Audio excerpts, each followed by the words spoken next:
Baik Bapak Ibu sekalian, selamat malam. Kita malam hari ini jumpa lagi di KPKS Hieronymus. Kita udah memasuki bulan Oktober ya. Jadi, malam hari ini kita akan mendengarkan pengajaran dari Pak Seto mengenai, peran Maria, Bunda Maria dalam, Injil, dalam karya penyelamatan Tuhan kita Yesus Kristus. Mmm, Nanti akan ada 2 sesi, jadi hari ini dan minggu depan ya. Kita akan, eee, melihat bagaimana peran Bunda Maria dalam Injil. Baik Bapak Ibu sekalian, kita buka pertemuan malam hari ini dengan doa yang akan dibawakan oleh Pak Indra. Silakan Pak Indra. Oke, terima kasih Pak Arto. Saudara sekalian, mari kita satukan hati dalam doa. Demi nama Bapa dan Putra dan Roh Kudus. Amin. Amin. Tuhan Yesus, terima kasih karena kami dapat berkumpul kembali dengan sehat dan selamat. Tuhan, sekiranya Engkau mau mengutuskan Roh Kudus-Mu supaya kami dapat belajar hari ini mengenai Bunda Maria dalam Injil yang akan dibawakan oleh Pak Seto. Sehingga kami dapat meresapi dan juga dapat berguna bagi kehidupan kami sehari-hari. Tuhan, lindungilah juga mereka yang belum hadir, yang dalam perjalanan, semoga dapat Kau sertai dengan selamat, dan juga perangkat elektronik kami, supaya kami dapat berjalan dengan baik. Terima kasih ya Tuhan. Kemuliaan kepada Bapa dan Putra dan Roh Kudus, seperti pada permulaan, sekarang, selalu, dan sepanjang segala abad. Amin. Bapa dan Putra dan Kudus. Amin. Baik, terima kasih Pak Indra. Sama-sama Pak. Baik Bapak Ibu sekalian, mari kita dengarkan pengajaran dari Pak Seto. Silakan Pak.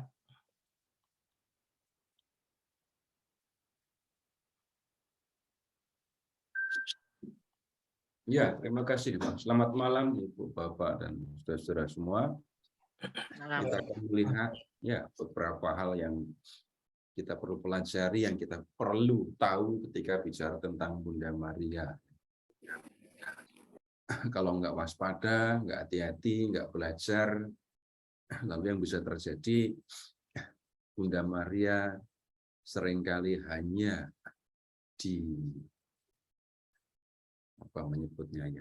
didatangi, didekati kalau orang sedang memerlukan. Jadi kalau pas perlu bantuan, doa, baru datang. Kalau enggak diperhatikan. Kalau enggak percaya, tinggal lihat saja. Bapak Ibu, umumnya orang Katolik berziarah ke Gua Maria, ke tempat yang pernah Bunda Maria datang, itu untuk belajar tentang Bunda Maria atau untuk minta sesuatu. Umumnya yang mana? Sampai pergi ke tempat-tempat yang jauh, semata-mata atau banyak orang mengerjakannya supaya ya Bunda Maria menyampaikan permohonan kita. Saya tidak mempersalahkan soal itu, tentu saja ya, tidak ada yang salah di situ. Yang jadi pertanyaan saya, apakah benar kita datang kepada Bunda Maria hanya kalau memerlukan? Kalau nggak perlu, nggak begitu memperhatikan. Berikutnya, ini yang sudah sering saya sampaikan kepada Bapak Ibu. Kalau orang berdoa rosario, itu umumnya orang mau merenungkan peristiwa Yesus atau mau mengajukan permohonan. Itu juga hal yang sering kali terjadi. Belum berasa rosario atau berasa aneh kalau rosario tetapi tidak ada intensi gitu kan. Nah, Saya ingin mengajak Bapak Ibu semua untuk melihat apa yang sesungguhnya perlu kita tahu tentang peran Bunda Maria di dalam karya penyelamatan yang dikerjakan oleh Yesus, gitu ya. Nah, yang menjadi sumber acuan kita untuk belajar itu adalah ya keempat Injil, tapi mungkin kita tidak membuka keempatnya. Tapi kita akan lihat hal-hal yang ya menyangkut kehidupan Yesus, peran Bunda Maria ketika Yesus belum hadir, kemudian ketika Yesus lahir, Yesus dewasa, dan kemudian Yesus mati di kayu salib. Nah, sekarang begini dulu. Bapak Ibu silahkan sekarang membuka Injil Yohanes bab 1. Ya. Silahkan lihat Yohanes bab 1.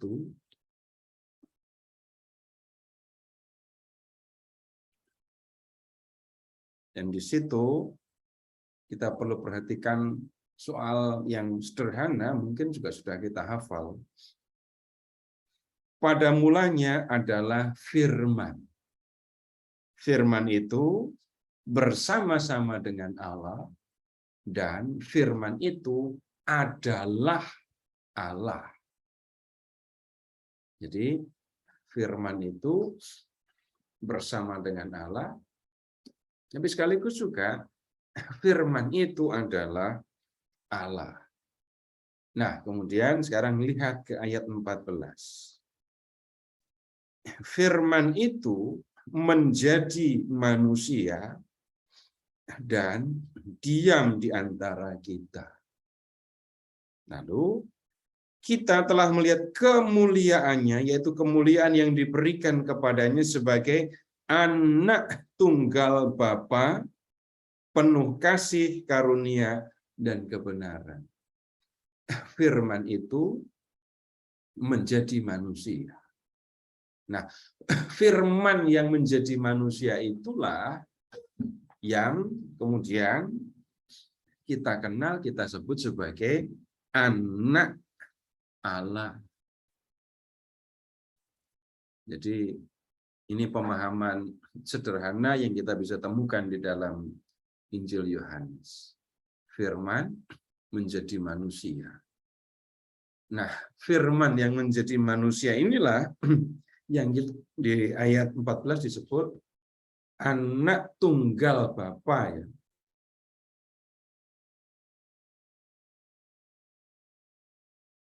Nah, kemudian sekarang silakan ke Injil Yohanes bab 3 ayat 16. Ini teks yang sudah pasti Bapak Ibu hafal kan ya.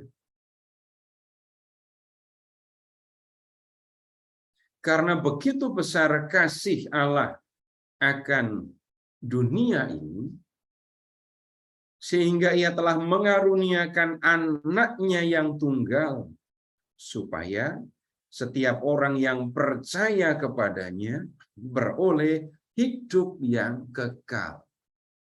Nah, yang tolong diperhatikan di ayat ini, Bapa mengasihi manusia, dan Bapa yang mengasihi manusia itu menghendaki agar manusia memperoleh hidup yang kekal, gitu ya.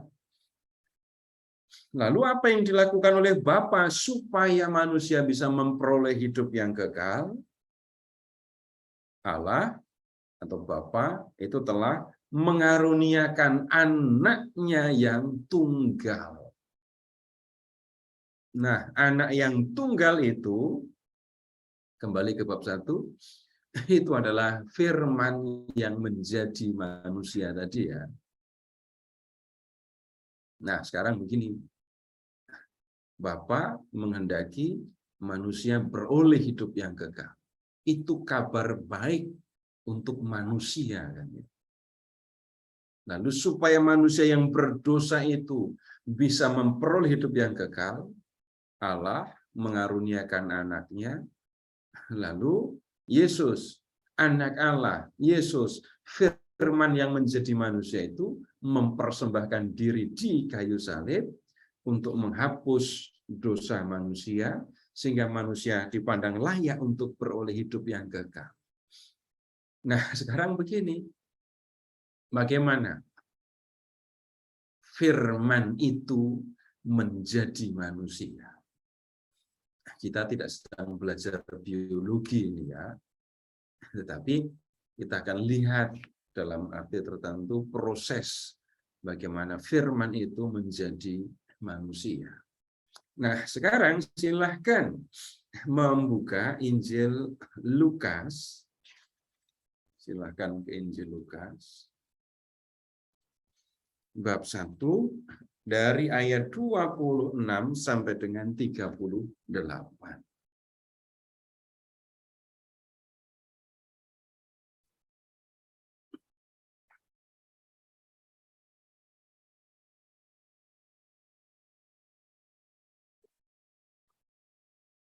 Ini teksnya sudah pasti Bapak Ibu hafal kan ya.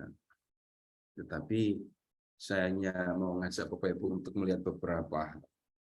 Silahkan lihat di ayat 26. Allah itu mengutus malaikat Gabriel menjumpai perawan Maria. Nah, kemudian lihat ayat 28. Ketika malaikat itu masuk ke rumah Maria, ia berkata, "Salam, hai engkau yang dikaruniai. Tuhan menyertai engkau." Maria terkejut mendengar perkataan itu, lalu bertanya dalam hatinya, apa arti salam itu? Lalu malaikat melanjutkan perkataannya, "Jangan takut, hai Maria, sebab engkau beroleh kasih karunia di hadapan Allah." Kembali ke ayat 28. Malaikat menyebut Maria sebagai yang dikaruniai. Ayat 30. Malaikat mengatakan, engkau beroleh kasih karunia di hadapan Allah. Nah, Bapak Ibu, kalau sekarang ini ya, orang mendengar karunia gitu, yang akan segera muncul di dalam memori itu apa? Konkretnya dapat karunia itu apa? Ngomongnya apa? Yang nomor 1, rezeki. Ya. Nomor 2, kesehatan. Terus, apa lagi? Apalagi? Ada yang bisa mengingat? Oh, nggak dengar Pak Okada. Nggak dengar saya.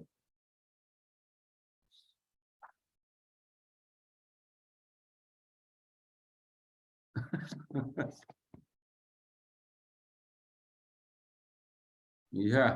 Apa yang mau kalau ini jawab kegembiraan anak.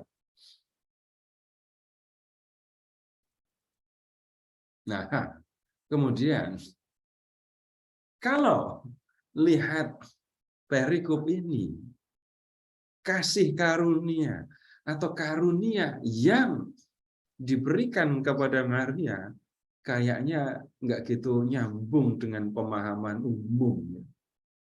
Kenapa? Coba lihat ayat 31. Sesungguhnya engkau akan mengandung dan akan melahirkan seorang anak laki-laki, dan hendaklah engkau menamakan dia Yesus. Ia akan menjadi besar dan akan disebut anak Allah yang maha tinggi. Nah, kalau kita yang membacanya, hebat sekali Bunda Maria ya dipercaya untuk mengandung anak Allah. Tapi coba lihat ayat 27. Maria kondisinya sedang bertunangan dengan Yusuf. Nah, kemudian kalau kepada Maria dikatakan kamu akan mengandung dan akan melahirkan seorang anak laki-laki, normalnya dia akan gembira. Tapi masalahnya anak yang akan dikandung oleh Maria itu bukan anak Yusuf tunangannya. Kalau prosesnya biasa dari tunangan lalu menjadi suami istri. Setelah itu mengandung dan punya anak. Nah, itu yang kalau prosesnya seperti itu, mendapatkan anak dipandang sebagai karunia. Tapi ini Maria sedang bertunangan dengan Yusuf, dan kemudian Maria dikatakan, kamu akan mengandung. Tetapi anak yang di dalam kandunganmu bukan anak Yusuf. Karena itu, lihat dulu reaksi Maria di ayat 34. Kata Maria kepada malaikat itu, bagaimana mungkin hal itu terjadi kalau karena aku belum bersuami.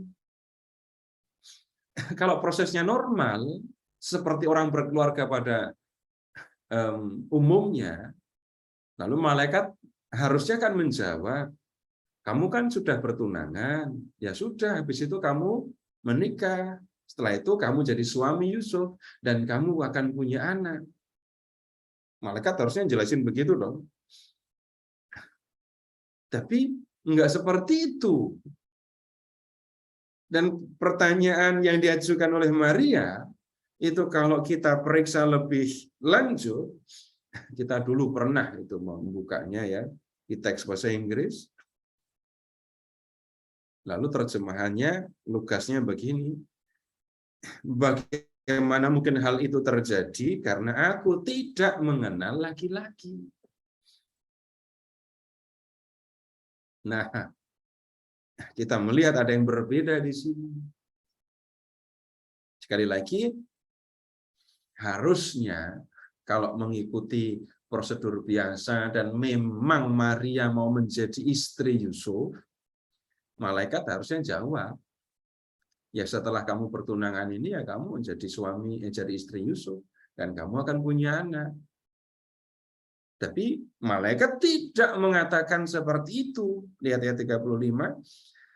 Jawab malaikat itu kepadanya, Roh Kudus akan turun atasmu dan kuasa Allah yang Maha Tinggi akan menaungi engkau. Sebab itu anak yang akan kau lahirkan itu akan disebut kudus, anak Allah. Jadi di sini jelas anak yang ada di dalam rahim Maria nanti itu bukan anak Yusuf, tapi anak Allah. Dan tunggu dulu, kalau ini disebut karunia, pertanyaannya, yang tahu kalau anak yang ada di dalam rahim Maria itu anak Allah, siapa? Hanya Maria kan yang diberitahu. Kita baca Lukas. Kalau di Matius, Yusuf dikasih tahu. Orang lain, orang-orang yang ada di sekitar mereka, di sekitar Yusuf dan Maria, yang mereka tahu adalah Maria dan Yusuf itu bertunangan.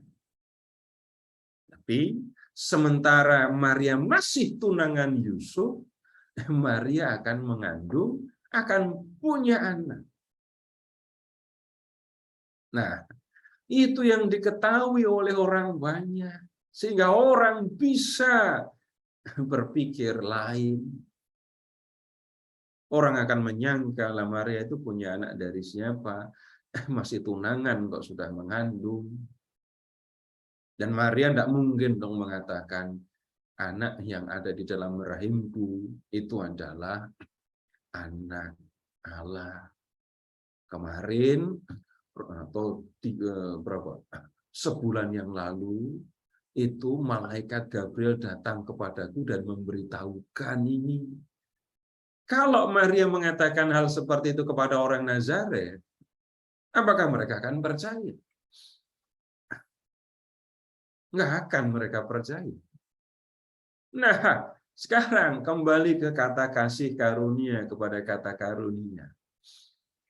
ini kata karunia yang diterima oleh Maria itu sebenarnya bukan soal saya menerima sesuatu lalu saya menerima sesuatu itu untuk diri saya sendiri malah. Karunia yang diterima oleh Maria lebih merupakan satu tugas. Anak yang ada di dalam rahim Maria itu adalah anak Allah. Dan kemudian sekarang kita lihat, tinggal tanya sama ibu-ibu. Ketika seorang perempuan mengandung, ya, sejak dia sadar dia mengandung sampai dengan hari kelahiran, seorang ibu itu kan hati-hati terus kan ya. Makanannya dijaga. Ibu geraknya jadi nggak bebas. Mau berjalan itu sudah berat. Mau melakukan macam-macam aktivitas itu sudah terbatas. Mau bicara saja, hati-hati kan ya. Orang yang sedang mengandung nggak akan bicara sembarang. Nggak akan mengucapkan kata-kata sembarangan. Bahkan hatinya pun, pikirannya pun dijaga supaya kalau melihat sesuatu tidak muncul kebencian, amarah di dalam dirinya. Begitu nggak Bu, kalau sedang mengandung? Wah, ini yang diajak ngomong nggak dengerin, nggak mau jawab. Ibunya banyak, tapi nggak mau pada jawab. Nah, kemudian selama mengandung itu saja, seorang ibu akan sangat hati-hati. Kalau Maria mengatakan, aku ini hamba Tuhan, jadilah padaku menurut perkataanmu, perkataan malaikat itu, berarti Maria menyatakan kesanggupannya. Berarti Maria mau kan menerima tugas untuk mengandung dan melahirkan anak Allah itu. Itu berarti Maria mengikuti proses seperti ibu pada umumnya. Yang memperhatikan soal gerak badan yang terbatas, soal makanan, dan seterusnya. Dan itu menjadi masa yang bisa dikatakan seorang ibu juga was-was, hati-hati. Nah, proses melahirkannya, udah nggak usah diceritain, itu sudah perjuangan yang sudah pasti sangat berat. Ya. Dan setelah melahirkan, tugas ibu selesai. Ini yang seringkali orang yang tidak membaca kisah Maria dengan hati, mengabaikan semuanya ini. Seolah-olah tugas Maria itu hanya melahirkan. Sehingga kalau Bapak Ibu ketemu dengan orang-orang atau kelompok orang yang nggak peduli dengan peran Maria, perhatiin aja kata-kata yang mereka ucapkan. Maria itu hanya melahirkan, hanya digunakan oleh Tuhan untuk lewat. Itu membaca teks tanpa hati. Dan biasanya yang ngomong kayak gitu, itu dari kelompok lain kan ya. Tapi biasanya yang ngomong itu laki-laki. Yang perempuan sebenarnya ngerasa sesuatu tapi nggak berani bicara. Nah, kemudian kalau seorang bayi lahir, lalu pertanyaan jeleknya gini, seorang bayi itu bergantung sepenuhnya kepada ibunya, itu sampai umur berapa? Atau gini aja deh, seorang bayi sampai bisa ngambil nasi dan makan sendiri, itu perlu berapa tahun?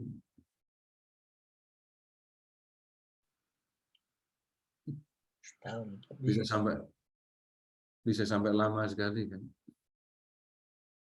Seorang bayi manusia, apakah bisa bertahan setelah dia lahir tanpa peran ibu, tanpa peran orang lain?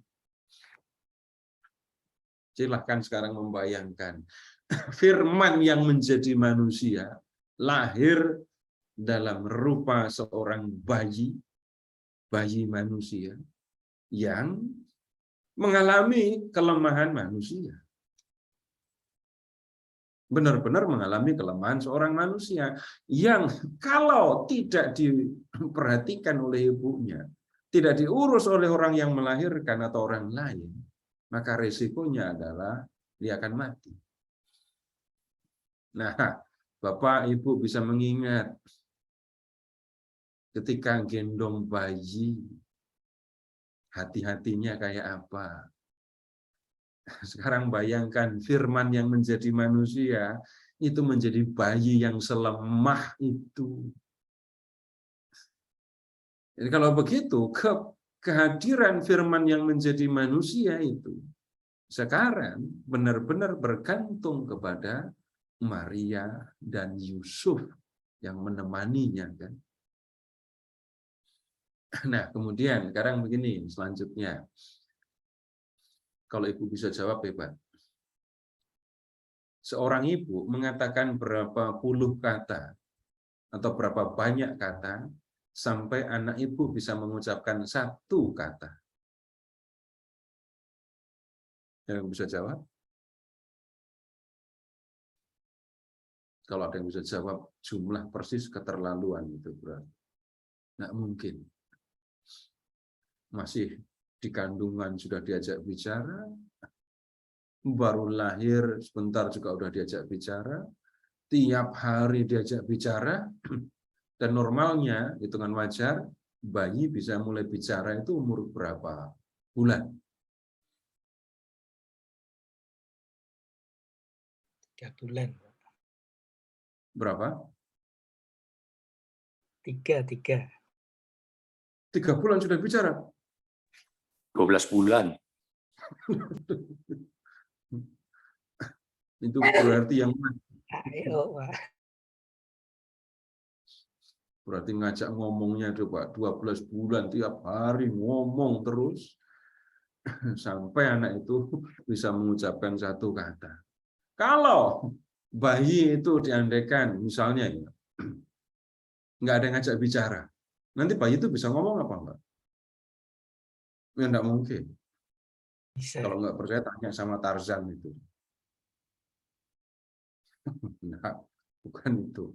Seorang anak akan mencontoh belajar bahasa, belajar bicara dari orang tuanya. Dan proses itu akan juga dialami oleh Yesus. Nah, berikutnya lagi, ketika seorang anak Yahudi lahir dalam keluarga, maka orang tua punya tanggung jawab penting untuk mengurus, memperhatikan pendidikan. Nah, jadi seorang anak laki-laki apalagi, itu bapaknya pasti ngajari Taurat. Orang tuanya ngajari Taurat kepada anaknya. Mengajarkan kebiasaan cara hidup orang Yahudi. Nah, kemudian begini. Umur 6 sampai umur 13, anak itu akan diajari membaca Taurat. Jadi orang tua yang punya tanggung jawab untuk mengurus pendidikan ini, pembacaan Taurat.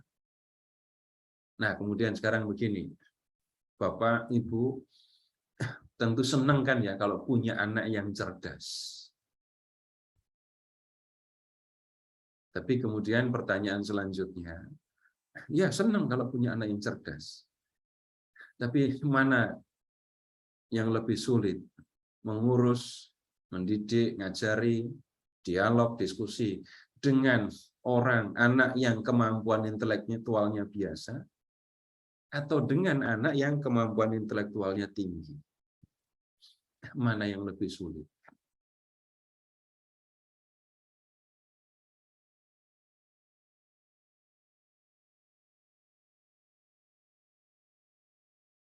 Pinter, Pak. Senang punya anak pinter, tapi anak pinter itu juga sering nanya. Dan kadang-kadang bisa juga kan mengatakan sesuatu yang bapaknya aja nggak tahu ini ngomong apa. Mengajukan pertanyaan yang sama sekali tidak terduga. Bisa terjadi yang seperti itu kan. Tapi kemudian juga kalau dibalik, kemampuan anak berpikir, keterampilan anak berpikir juga dipengaruhi oleh orang tuanya kan sebenarnya. Bapak Ibu silahkan memperhatikan saja anak yang biasa aja diajak diskusi dengan anak yang nggak pernah diajak ngobrol sama orang tuanya. Akan ada yang berbeda, pasti ada yang berbeda. Nah sekarang Bapak Ibu tolong ke bab 2. Lukas bab 2. Silahkan ke ini ayat 41 dan seterusnya ya.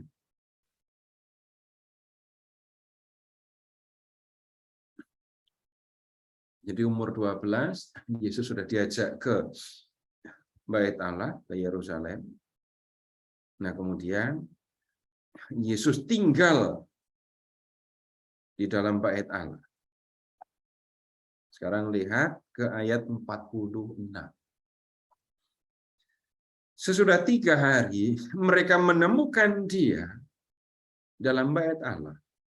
Ia sedang duduk di tengah-tengah alim ulama sambil mendengarkan mereka dan mengajukan pertanyaan-pertanyaan kepada mereka. Silahkan membayangkan situasi.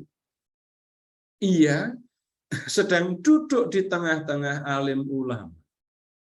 Yesus sedang duduk bersama di tengah-tengah para pemuka, para guru agama Yahudi. Apa yang ia lakukan? Sambil mendengarkan mereka. Oh, ternyata dia duduk bersama para guru agama Yahudi, para pemuka agama Yahudi, sambil mendengarkan mereka. Dan tidak hanya mendengarkan, ia pun mengajukan pertanyaan-pertanyaan kepada mereka.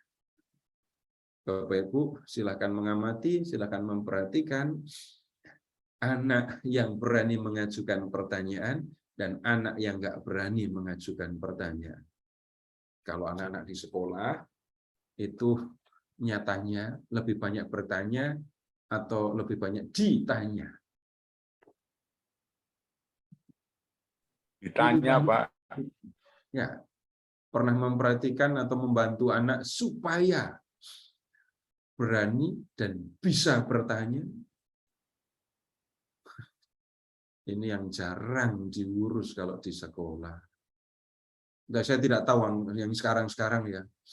Tapi ya minimal masih di bulan-bulan ini saya masih ngecek anak-anak SD. Mereka tetap lebih banyak ditanya daripada bertanya. Jarang yang apa menyebutnya ya. Ada kemampuan yang lebih untuk mengajukan pertanyaan dan keberanian untuk bertanya, sehingga saya mengambil sikap yang berbeda ketika belajar Alkitab. Jadi bukan saya mengajukan pertanyaan lalu mereka menjawab, tapi sudah berulang kali saya lakukan. Tugas mereka adalah setelah membaca dan diskusi, tugas mereka adalah membuat pertanyaan.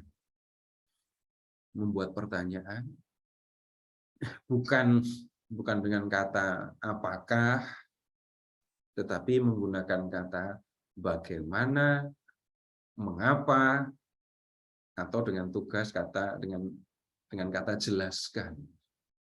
Mereka harus buat pertanyaan. Dan habis itu mereka harus jawab pertanyaan mereka sendiri. Lalu komentar mereka, lebih enak kalau ditanya. Tapi kalau orang membuat pertanyaan, harus berpikir berulang-ulang. Tetapi ya itu tetap dikerjakan sampai sekarang itu membantu supaya anak-anak berani dan bisa bertanya. Nah sekarang Bapak Ibu lihat ya, Yesus itu mengajukan pertanyaan-pertanyaan kepada para pemuka agama Yahudi. Nah, kemudian selanjutnya, kalau anak ini umur 12 sudah mengajukan berbagai macam pertanyaan, mau mendengarkan lalu mengajukan pertanyaan, perhatikan kemampuannya. Ayat 47. Dan semua orang yang mendengar dia sangat heran akan kecerdasannya dan segala jawab yang diberikannya. Nah, perhatikan suasananya. Yesus mendengarkan para guru agama Yahudi, mendengarkan, lalu mengajukan pertanyaan. Nah, dalam mengajukan pertanyaan itu berarti kan ada proses. Apa yang ketika mendengarkan, ia memasukkan, menerima informasi masuk ke dalam pikirannya, lalu pikiran mengolah, mengamati, menghubungkan satu dengan yang lain, sehingga kemudian muncul pertanyaan. Yesus mengajukan macam-macam pertanyaan. Tetapi juga, lihat, ada kata begini, segala jawaban yang diberikannya. Berarti Yesus juga menerima pertanyaan dan segera sesudah ditanya, jawab langsung. Nah, ini keadaan Yesus umur 12. Dan lihat, orang-orang yang mendengarkan Yesus itu heran dengan kecerdasannya, dengan kemampuannya untuk menjawab. Nah, lihat sekarang kembali, kalau Yesus punya kemampuan, punya keberanian yang seperti ini, ada pengaruh orang tua, Maria dan Yusuf, sudah pasti. Nggak mungkin, nggak. Kalau sampai umur 12 nggak pernah diajak ngobrol, nggak pernah belajar, nggak akan muncul anak yang kayak gini.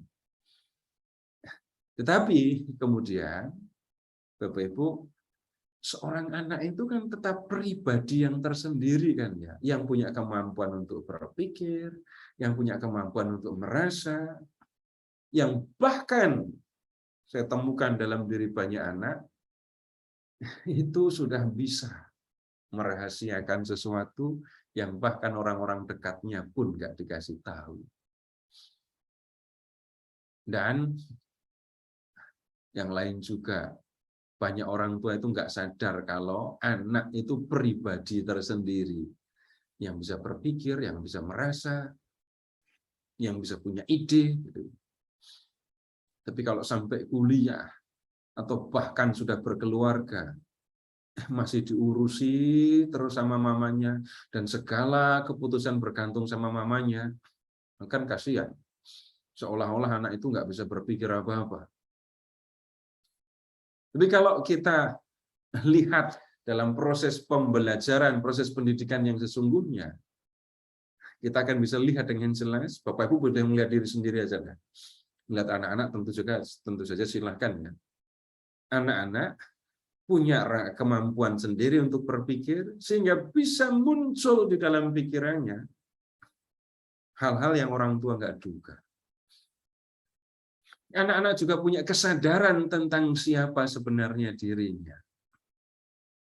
Anak-anak itu juga bisa tersinggung, bisa memperhatikan orang tuanya, lalu juga bisa ngerasa sakit. Saya kadang nanya, itu pernah dihukum orang tua?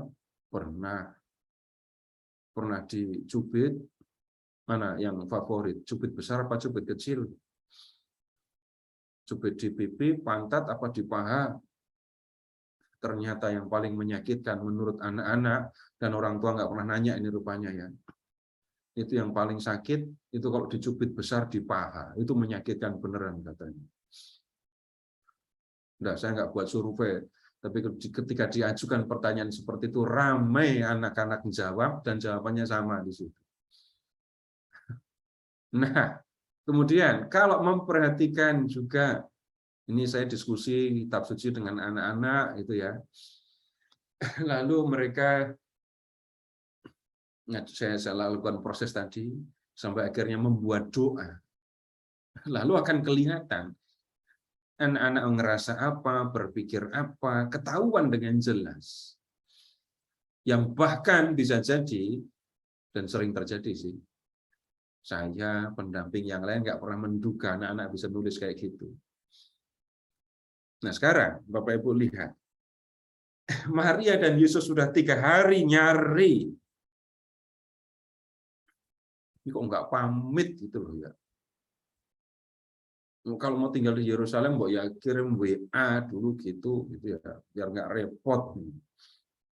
Ayat 48. Ketika orang tuanya melihat dia, tercenganglah mereka. Lalu kata ibunya kepadanya. Lihat, ibunya aja tercengang dengan keputusan Yesus untuk tinggal dan kemudian duduk di antara para pemuka agama Yahudi. Lalu ibunya bilang begini, "Nak, mengapa engkau berbuat demikian terhadap kami? Bapamu dan aku dengan cemas mencari engkau." Jawabnya kepada mereka, "Mengapa kamu mencari aku? Tidakkah kamu tahu bahwa aku harus berada di rumah Bapakku?" Maria menduga jawaban kayak gini. Lihat aja ayat 50. Tetapi mereka tidak mengerti apa yang dikatakannya kepada mereka. Waktu Maria mengatakan kepada malaikat Gabriel, "Jadilah padaku menurut perkataanmu, jadilah padaku seperti yang kau katakan." Apakah Maria diberitahu anak ini besok besarnya akan seperti apa? Apakah dia tahu, diberitahu, ini proses hidupnya akan begini-begini? Enggak. Nah, Bapak Ibu lihat, dalam diri Yesus, di ayat 49, sudah muncul kesadaran siapa sesungguhnya dia. Dan itu tidak diduga oleh Maria. Sehingga, lihat ayat 51, ia pulang bersama-sama mereka ke Nazaret, dan ia tetap hidup dalam asuhan mereka, dan ibunya menyimpan segala perkara itu dalam hatinya. Nggak paham, nggak ngerti, tapi dia simpan di dalam hati. Lalu lihat, ulang lagi ya. Ia pulang bersama dengan mereka ke Nazaret. Ia tetap hidup dalam asuhan mereka. 52. Yesus makin bertambah besar, makin bertambah hikmatnya dan besarnya, makin dikasih oleh Allah dan manusia. Yesus tumbuh besar di dalam keluarga di Nazaret ini. Nah, kemudian nyatanya setelah Yesus dewasa, Yesus dipanggil dengan sebutan Rabi. Artinya guru. Yesus disebut sebagai guru agama Yahudi. Nah, kemudian sekarang begini. Yesus sudah dewasa sekarang ya. Sekarang Bapak Ibu silahkan lihat sebentar. Bab 3. Yohanes itu membaptis. Jadi Yohanes membaptis orang banyak ya. Nah, kemudian sekarang bentar, di Injil Lukas tidak begitu kelihatan. Tolong Bapak Ibu buka peta dulu. Cari peta Palestina pada zaman Tuhan Yesus.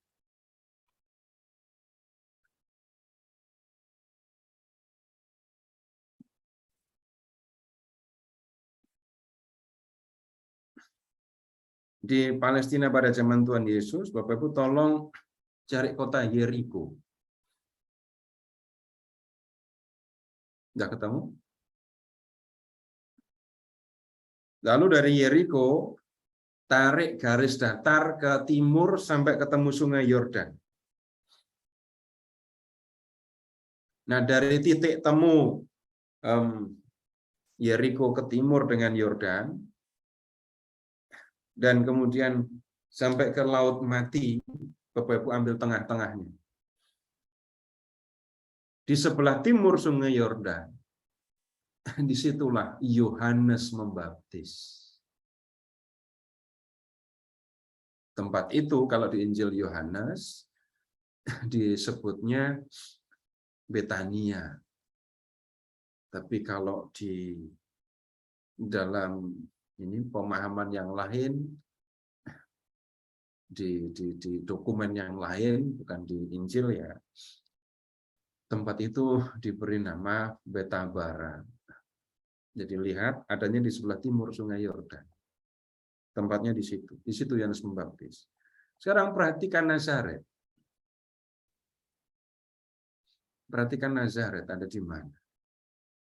Nah, Yesus datang dari Nazaret sampai di Betabara atau Betania, lalu dibaptis oleh Yohanes.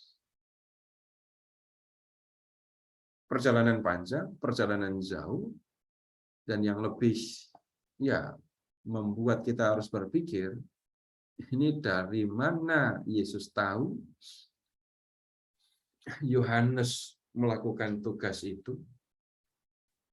Dan kemudian berikutnya lagi, apakah Yesus itu dari Nazaret ke Betania tempat Yohanes itu semata-mata hanya untuk dibaptis?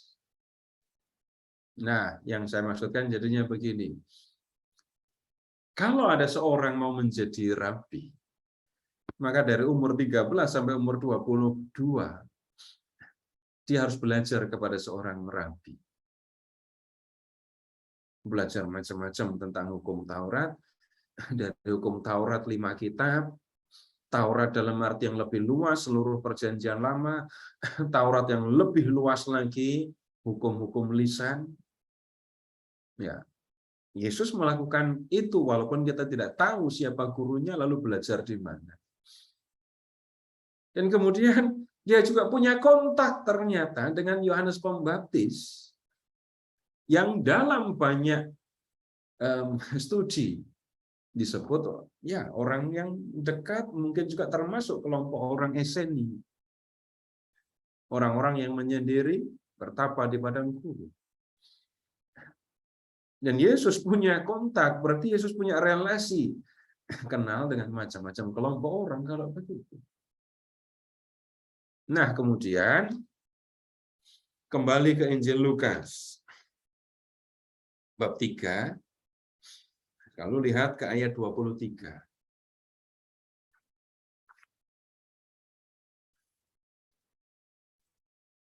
Umur 30, Yesus memulai pekerjaannya. Pekerjaan apa? Memberitakan Injil. Nah, sekarang kalau kita mengikuti Injil Lukas ya, ini di bab 4 ada pencobaan di padang gurun. 4 ayat 14. Dalam kuasa Roh, kembalilah Yesus ke Galilea. Dan tersiarlah kabar tentang dia di seluruh daerah itu. Sementara itu yang mengajar di rumah-rumah ibadat di situ. Dan semua orang memuji dia. Semua orang memuji dia. Tapi di ayat 16 sampai dengan 30, Yesus datang ke Nazaret, mengajar, menyatakan diri sebagai Mesias, tapi kemudian dia ditolak dan mau dilemparkan dari tebing yang ada di kota itu. Ayat 29. Oke, tinggalkan Nazaret. Kemudian lihat di ayat 31 dan seterusnya. Yesus membuat mukjizat. Ya, mengusir setan.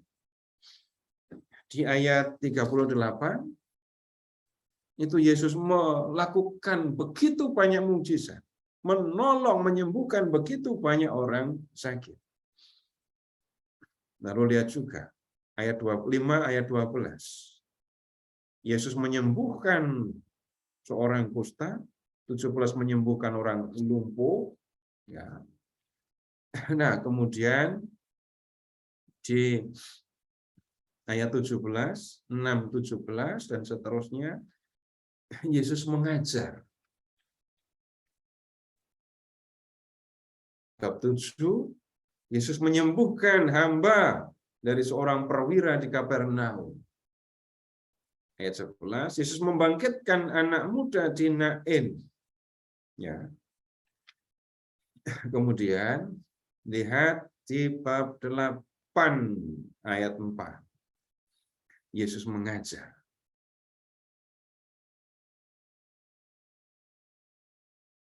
Nah, sekarang lihat ayat 19. Yesus sudah menjadi pengajar, pembuat mukjizat yang hebat ya. Yang bisa dikatakan seluruh Galilea tahu siapa Yesus. Dan banyak orang selalu datang kepada Yesus. Ayat 19. Ibu dan saudara-saudara Yesus datang kepadanya. Tetapi mereka tidak dapat mencapai Yesus karena orang banyak. Betapa padatnya kan. Mau nyela untuk masuk aja sudah susah. Nah, orang memberitahukan kepadanya, kepada Yesus, ibumu dan saudara-saudaramu ada di luar dan ingin bertemu dengan engkau. Tetapi ia, Yesus menjawab, ibuku dan saudara-saudaraku ialah mereka yang mendengarkan firman Allah dan melakukannya. Nah, ada yang mengatakan teks ini dan paralelnya di Matius dan Markus itu sebenarnya penyangkalan terhadap keibuan Maria. Yesus lepas dari ikatan keibuan dengan Maria. Ibu Yesus itu adalah orang-orang yang mendengarkan firman Allah dan melakukannya. Tinggal ngecek saja. Kalau yang disebut ibu Yesus itu adalah orang yang mendengarkan firman Allah dan melakukannya, Yesus itu menjadi manusia. Karena Maria mendengarkan firman Tuhan kan? Dan karena Maria melaksanakan firman Tuhan kan? Allah menghendaki supaya Maria melahirkan anaknya. Dan Maria mendengarkan itu dan mengerjakan.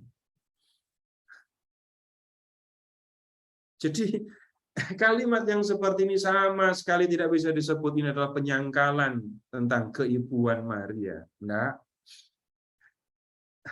bisa juga dikatakan begini.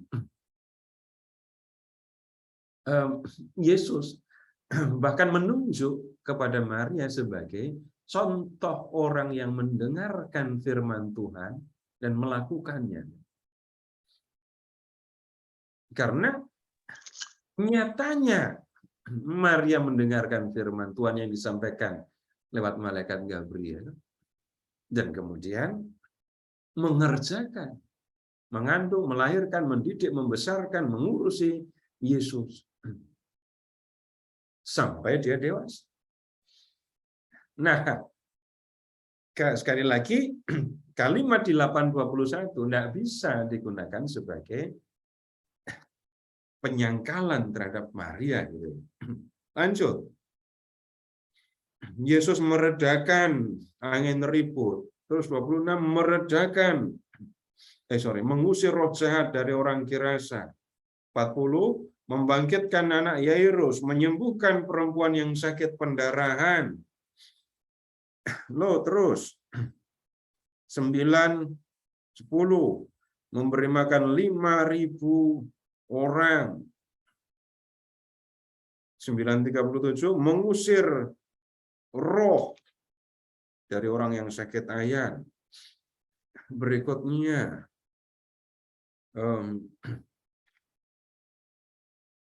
sekarang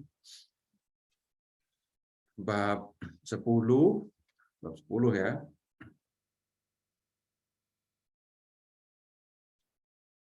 Lihat ayat 25. Yesus mengajar. Bab 11 Yesus mengajar. Sekarang lihat ke bab 27. Sorry, bab 11 ayat 27. 11:27. Ketika Yesus masih berbicara, berserulah seorang perempuan dari antara orang banyak dan berkata kepada Yesus. Itu seorang perempuan yang dengerin Yesus gitu ya. Dan kalau kita ya melihat Yesus yang buat mujizat, yang mengajar gitu. Tapi perempuan yang ditulis di sini ya mendengarkan Yesus mengajar, lalu berkata, "Berbahagialah ibu yang telah mengandung engkau dan susu yang telah menyusui engkau." Bapak Ibu perhatikan seruan perempuan ini. Itu kalau diterjemahkan dalam bahasa sekarang, senang sekali pasti ibunya ya punya anak kayak gitu.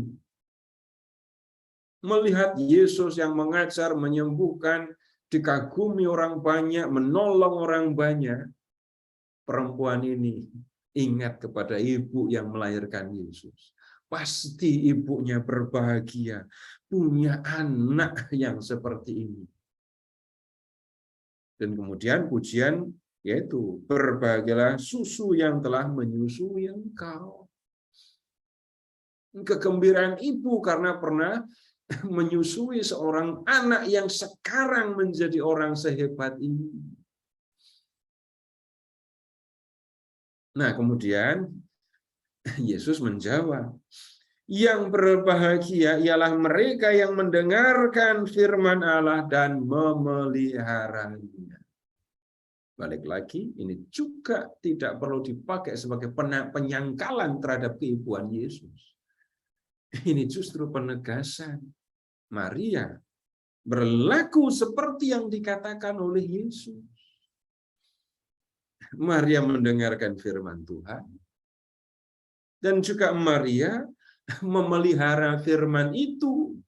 Dari sejak mendengar firman itu, sampai sekarang Yesus sudah dewasa, Maria mengerjakan firman itu. Tetap menjadi ibu dari sabda yang menjadi manusia. Nah, Bapak Ibu, sampai di sini dulu kita tanya jawab dulu kalau ada yang perlu ditanyakan.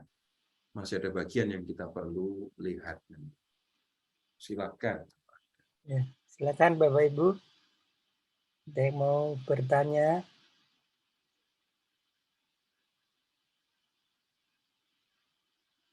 Ya, Pak Okada. Silakan, Pak.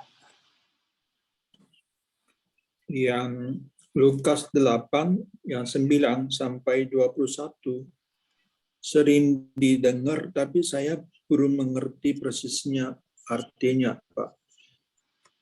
Lukas 8, 19, 20, 21. Ibu dan saudara-saudara Yesus datang kepadanya. Jadi waktu itu Yesus sedang mengajar. Ya, ini ngajarnya di dalam rumah. Nah, kemudian ibu dan saudara-saudaranya datang, mau ketemu sama Yesus. Nah, saudara-saudaranya itu udah nggak perlu diskusi lagi, bukan saudara kandung, tetapi saudara dalam arti yang lebih luas sudah. Nah, kemudian mereka ini datang mau ketemu dengan Yesus. Tapi orang ini banyak sekali.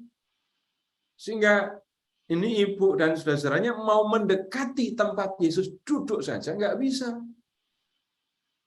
Lalu orang, entah bagaimana caranya ya, orang memberitahu kepada Yesus, "Guru, itu ibumu datang nyari guru. Ibumu datang bersama dengan saudara-saudaramu." Jadi mereka nggak ketemu ini.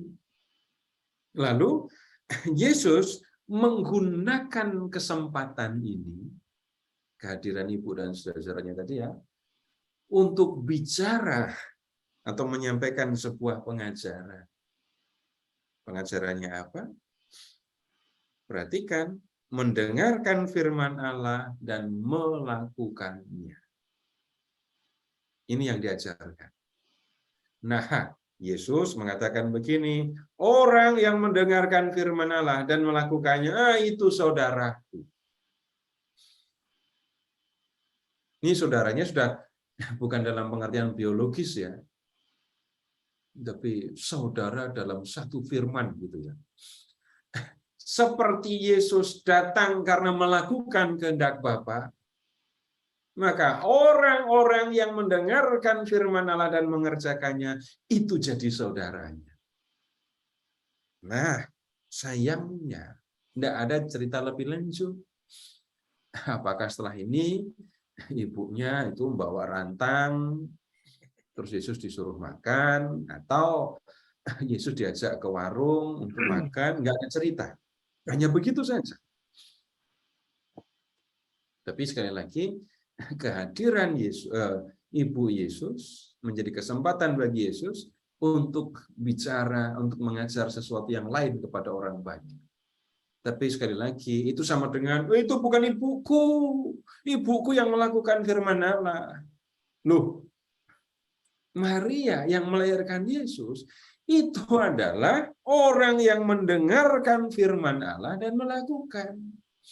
Jadi, kalimat yang diucapkan Yesus sama sekali bukan penyangkalan terhadap relasinya dengan ibunya. Bukan penyangkalan terhadap keibuan Maria. Maria adalah orang yang mendengarkan firman dan mengerjakannya. Begitu, Pak. Baik, terima kasih, Pak. Ya, Pak. Ada lagi? Bapak Ibu? Silakan, Pak. Oh, Bu. Ya, boleh bertanya, Pak. Silakan, Bu. Di sini tadi disebutkan bahwa saudara-saudara dalam arti luas ya. Maksud dari saudara-saudara Yesus datang kepadanya, saudara-saudara Yesus dalam arti luas ini bagaimana? Terima Sepupu. kasih. Oh, saudara sepupu. Ya, terima kasih. Nah, dalam hal ini apa perlu diulang tentang ini saudara kandung Yesus apa bukan? Gitu. Yesus punya adik kandung apa enggak? Nanti ingat saja nanti di Yohanes bab 19, tunggu dulu. Ya, terima kasih. Nanti saya singgung nanti. Ya.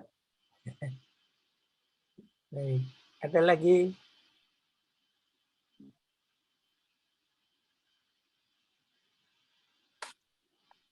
Belum ada, Pak. Baik, kalau enggak ada. Oh, Pak Narto. Iya. Pak Narto. Ya, Pak Gus. Jadi kesimpulan kami alih-alih dua perikop yang disediakan Pak Seto itu alih-alih itu penyangkalan, malah seharusnya kita berpikir bahwa Maria bukan saudaranya, itu saudara itu tidak hanya begitu saja, tapi mereka yang mematuhi Allah, mendengarkan firman-Nya, itulah yang saudara. Jadi kita alih-alih menyangkal, malah seharusnya apa yang dikatakan Yesus itu sudah ditunjukkan oleh Maria, gitu Pak ya? Iya, begitu Pak. Jadi kata ibu dan saudara itu pertama dalam arti biologis, relasi hubungan darah itu ya. Kemudian arti yang ditunjukkan oleh Yesus di sini, gimana nyebutnya? Maksud arti rohani itu. Yesus datang melakukan firman Allah, firman Bapa, kehendak Bapa. orang-orang yang melakukan kehendak Bapa seperti Yesus, nah dia jadi saudara Yesus. Ini saudara dalam pengertian apa namanya? Saudara rohani, enggak ya? Itu maksudnya. Jadi dua pengertian tentang saudara di situ. Nah, Maria istimewa karena apa? Dia ibu biologis Yesus yang melahirkan. Tapi sekaligus juga sebelum Yesus lahir, Maria sudah melakukan apa yang dikehendaki oleh Allah. Dia mendengarkan firman Allah dan mengerjakannya. Ya, begitu, Pak. Ya.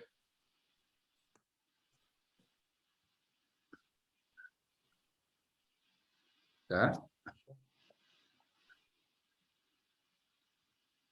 Baik, sekarang kembali ke Injil Yohanes. Ini teks yang biasa saja, Yohanes bab 2.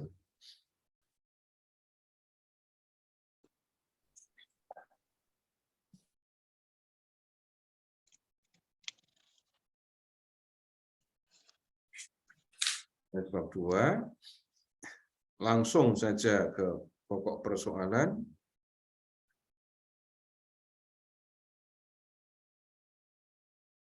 Ayat 3.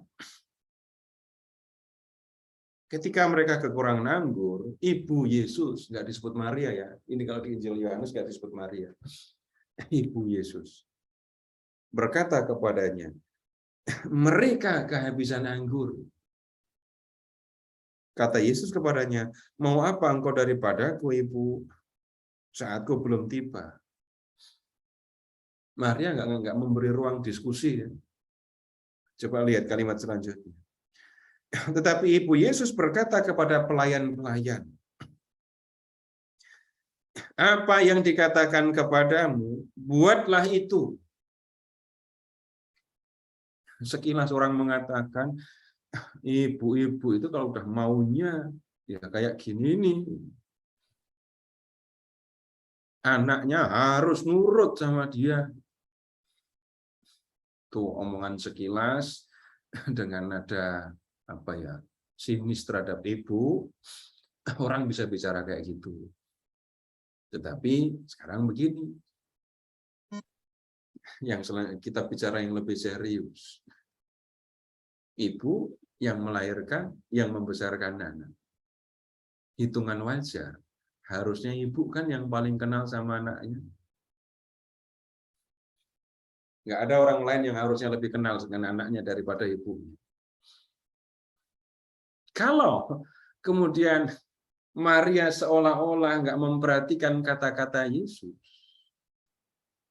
yang sebenarnya sedang terjadi apa? Maria tahu, kenal siapa Yesus, dan kemudian melihat situasi yang seperti ini, kekurangan anggur. Maria tahu Yesus akan berbuat apa, Yesus bisa berbuat apa. Dan Maria menjadi orang yang sangat percaya kepada Yesus, sudah nggak usah diragukan. Dia bicara kepada para pelayan. Apa yang dikatakan kepadamu, buatlah itu. Apa yang dikatakan oleh Yesus nanti, udah lakukan saja. Kepercayaan yang level berapa yang seperti ini. Tapi tidak semua bisa dalam posisi seperti Bunda Maria ya. Bapak Ibu berani berdoa kayak gini kepada Tuhan Yesus?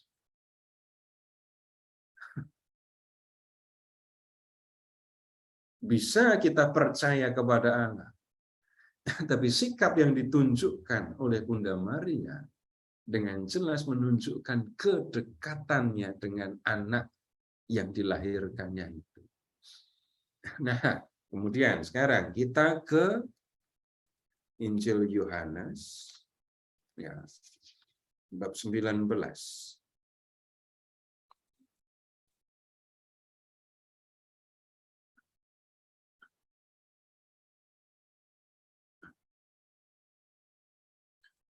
Waktu Maria mendengar kabar, mendapat perintah dari Tuhan lewat malaikat tadi,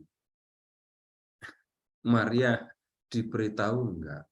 Besok anakmu itu akan seperti apa, nanti umur sekian akan mengalami apa, anak ini ciri-cirinya akan bagaimana, besok matinya akan seperti apa. Ya, Maria nggak diberitahu. Banyak hal seperti yang kita lihat di umur 12 tadi yang membuat Maria keheranan dengan apa yang terjadi dengan Yesus. Masa Yesus nggak pernah ngobrol? Apakah Yesus nggak pernah membicarakan ini? Besok dia akan mati seperti apa kepada ibunya? Kita nggak punya sumber. Yesus mengatakan itu kepada murid-muridnya. Iya, sampai 3 kali Yesus mengatakan itu. Nah, sekarang Bapak Ibu silahkan mengamati apa yang ada di dalam hati Bapak Ibu ketika anak Ibu, anak Bapak sakit. Sekarang begini, ketika anak Ibu masih kecil, anak Ibu sakit. Dengan anak Ibu sudah dewasa dan anak Ibu sakit. Kegelisahannya, kekhawatirannya sama atau beda? Ini yang saya nggak tahu. Ini mungkin baru pertama kali saya ajukan pertanyaan ini. Dan saya minta tolong dijawab karena saya nggak tahu. Memang saya tidak tahu. Dan mau menduga pun saya nggak bisa. Ketika anak Bapak Ibu masih kecil, sakit, khawatir kan ya? Ketika anak Bapak Ibu sudah dewasa dan sakit, kekhawatirannya sama apa beda? Beda, Pak. Bedanya bagaimana? Yang beda bagaimana, yang sama bagaimana? Ya, bedanya kita nganggap kalau udah dewasa itu dia bisa ngurus dirinya sendiri, Pak. Oke. Ya. Ya, menurut pendapat saya. Ya, Bapak yang alami, saya nggak mungkin menyangkal, saya nggak tahu kok. Nah, memang beda. Beda, Pak. Sekarang saya tanya sama ibu-ibu, jawabannya akan sama apa beda? Saya bicara tentang kekhawatiran. Ya. Rasa khawatir di dalam hatinya sama apa beda? Beda. Bedanya bagaimana? Kalau masih kecil nggak bisa bilang sakitnya di mana. Jadi sebagai orang tua kita lebih khawatir. Kalau sudah dewasa kan sudah tahu, oh sakitnya ini bisa kasih tahu ke orang tua. Tapi kemudian begini, ketika anak ibu sudah dewasa, terus dia sakit, sakitnya berat, ibu akan, oh enggak apa-apa, dia udah punya istri, biar diurus istrinya. Enggak, dibawa ke dokter tetap. Pertanyaan saya tentang kekhawatiran ibu tadi. Sama.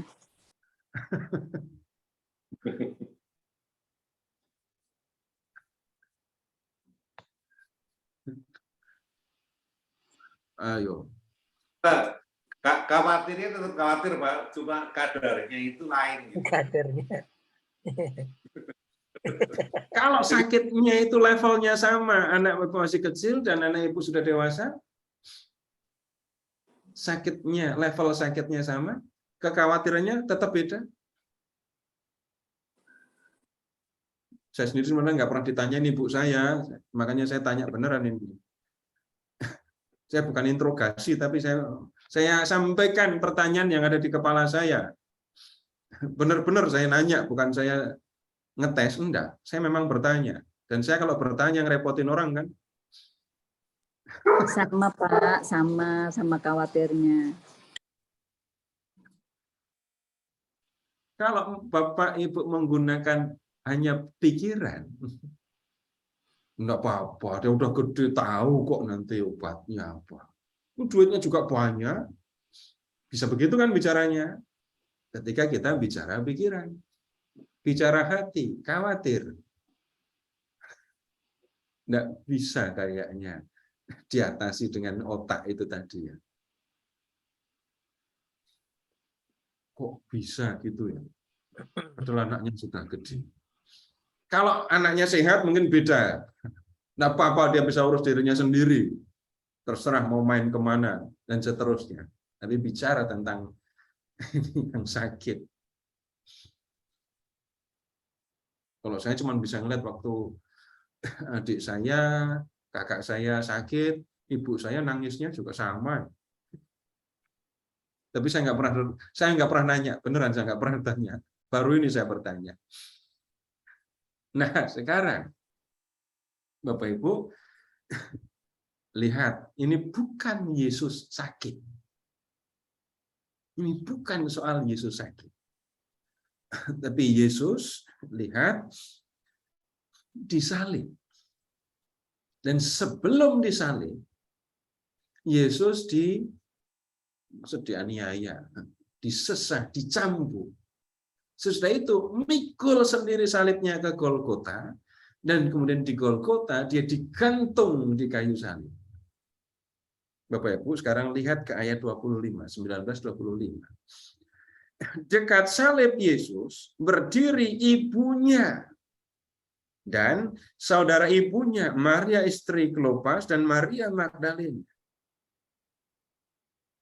Maria masih sanggup berdiri melihat anaknya mengalami penganiayaan dan penyaliban yang seperti ini. Bisa kebayang nggak perasaan Bunda Maria kayak apa? Atau sudah membayangkan dulu, ya namanya anak Allah ya matinya beginilah. Ini anak yang dilahirkannya mati dengan cara seperti itu, dan Maria ngikuti Yesus sampai disalib dan masih sanggup teguh berdiri gitu ya. Kalau hitungan wajar, itu tadi saya baru bicara tentang anak sakit, bukan anak disakiti. Kalau ibu misalnya ya, jadi Maria yang anaknya kayak gini ini, masih sanggup berdiri atau sudah pingsan?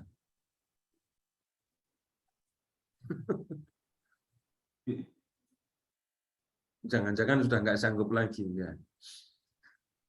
Atau begini saja, ini ibu saya itu anaknya kan banyak ya. Waktu adik saya pergi, itu ibunya bilang mau ikut adik saya. Dan setelah adik saya pergi, kesehatannya turun drastis sekali. Padahal itu anaknya banyak. Nah sekarang, Bapak Ibu lihat, Yesus dianiaya, disalib, digantung di salib, ibunya ada di bawahnya, dan ibunya masih berdiri. Kebayang nggak hati Maria itu kayak apa?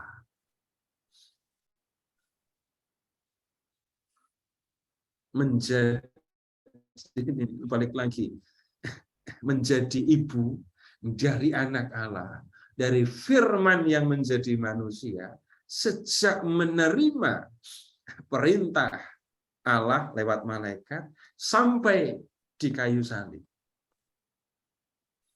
Maria mengerjakan tugas ini sampai selesai. Dan kalau begitu, kita bisa melihat Maria menyertai Yesus, menemani Yesus, sampai Yesus itu menyelesaikan tugasnya. Nah, kemudian di ayat 26 dikatakan, ketika melihat ibunya dan murid yang dikasihinya di sampingnya, berkatalah ia, Yesus, kepada ibunya, Ibu, inilah anakmu. Kemudian katanya kepada murid-muridnya, inilah ibumu. Dan sejak saat itu, murid itu menerima dia dalam rumahnya. Kalau Yesus punya adik kandung, anak Maria, kira-kira adik Yesus akan mengizinkan nggak ibunya dibawa muridnya, dibawa murid Yesus?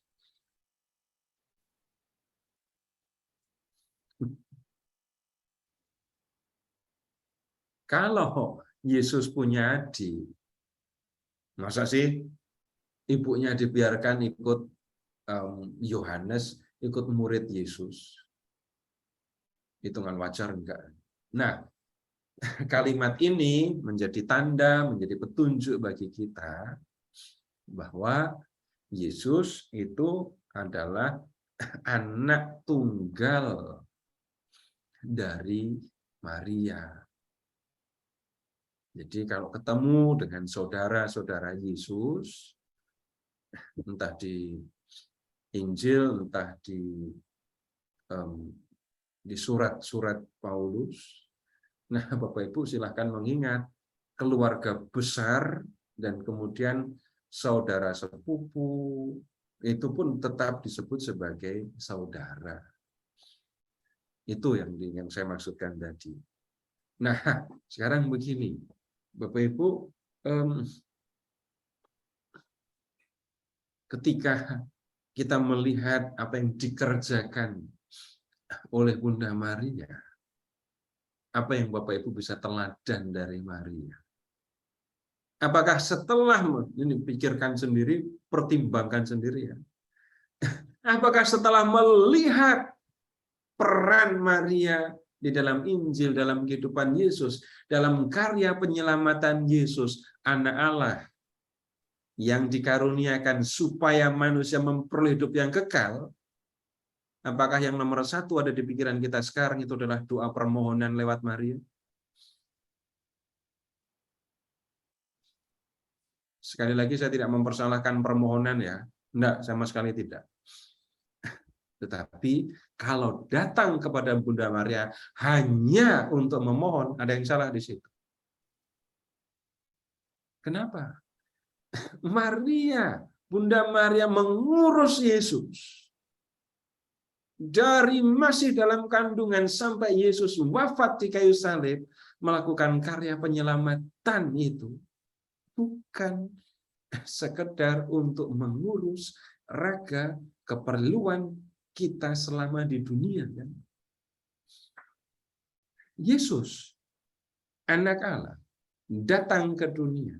Untuk apa? Membawa manusia ke surga. Nah, peran begini, ketika Yesus datang ke dunia menjadi manusia, Maria pegang peran yang sangat penting. Hidup matinya firman yang menjadi manusia sebagai bayi ada di tangan ibu.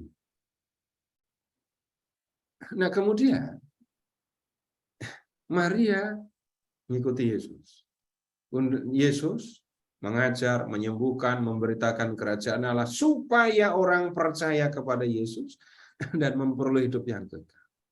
Lanjut, Yesus mempersembahkan diri di kayu salib sebagai korban untuk menghapus dosa manusia supaya manusia bersih dari dosa dan layak terima hidup yang kekal.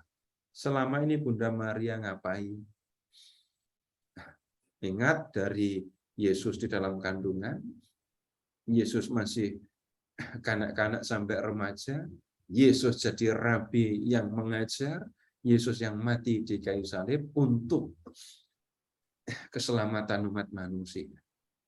Yang diperhatikan oleh Bunda Maria jelas fokusannya kepada Yesus ya. Dan yang perhatian Maria terhadap Yesus ini punya dampak untuk keselamatan manusia. Apakah kemudian ini berarti Maria lebih tinggi dari Yesus? Bukan. Bukan begitu. Tapi Maria adalah orang yang dipilih oleh Allah dalam tanda kutip untuk mengurus anak Allah yang jadi manusia tadi. Nah, kalau kita memperhatikan, memahami yang seperti ini, Bapak Ibu, maka ada hal-hal yang jelas kita bisa teladan, bisa pelajari dari Bunda Maria. Bapak Ibu bisa amati, bisa perhatikan, bisa pelajari sendiri. Jangan sampai, itu tadi yang saya maksud ya, datang ke Bunda Maria hanya kalau perlu. Atau sekedar rutinitas. Nah, Bapak Ibu sekarang begini deh. Ketika Bapak Ibu, misalnya saya tanya pertanyaan saja. Bapak Ibu pernah nggak mengalami saya menjadi bersemangat setelah saya ketemu seseorang ini? Pernah ngalami apa enggak? Saya ketemu dengan seseorang, kenapa? Tapi perjumpaan saya dengan orang itu kenapa bisa membuat saya bersemangat? Dan memang saya jadi bersemangat. Hanya ketemu. Saya bahkan nggak ngomongin masalah saya. Saya tidak ngomongin persoalan saya. Tapi kenapa saya ketemu dengan orang ini kok saya jadi semangat? Yang tadinya saya anggap masalah serius, ternyata enggak, ini bukan masalah besar. Nah, Bapak Ibu, kalau pernah mengalami seperti itu, sekarang coba perhatikan hal yang sama. Ketika Bapak Ibu belajar, memikirkan, merenungkan Bunda Maria, silahkan amati sendiri. Pernah nggak mengalami? Saya jadi bersemangat. Saya kayaknya bukan semangat ini yang saya rasakan. Tapi ketika melihat Bunda Maria, ingat Bunda Maria itu saya selalu jadi merasa kecil gitu. Hidupnya habis untuk ngurus Yesus doang.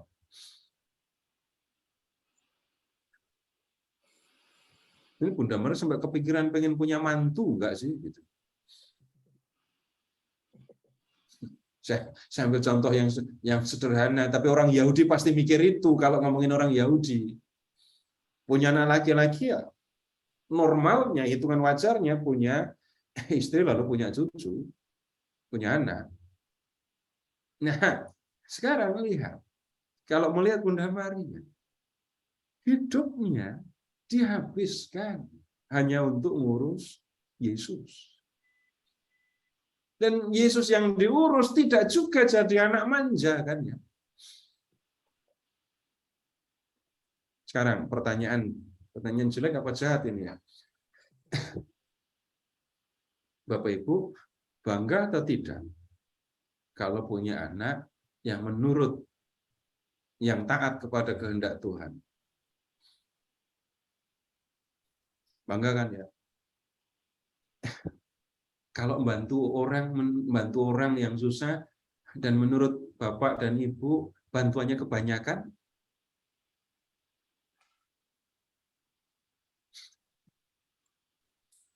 ada kegembiraan atau malah kesedihan? Nah, ini yang kita bisa lihat dari Bunda Maria ya. Anaknya cuma satu, hidupnya dipakai untuk mengurusi Yesus, tapi yang dikerjakan oleh Yesus. Benar, dia lakukan yang dikehendaki oleh Bapa. Nah, yang jelas kita bisa belajar ya, orientasi hidup Yesus, orientasi hidup Bunda Maria ini. Ini juga saya tidak mengatakan jangan berkeluarga, menyesalah karena sudah berkeluarga. Enggak, bukan itu yang saya bicara. Maka saya mengatakan, ini saya jadi kecil sekali kalau di depan Bunda Maria itu. Tapi kalau kemudian sering bergaul dengan Bunda Maria, mengingat Bunda Maria, dapat enggak, ngerasain enggak semangat untuk hidup lebih sungguh-sungguh bagi Tuhan?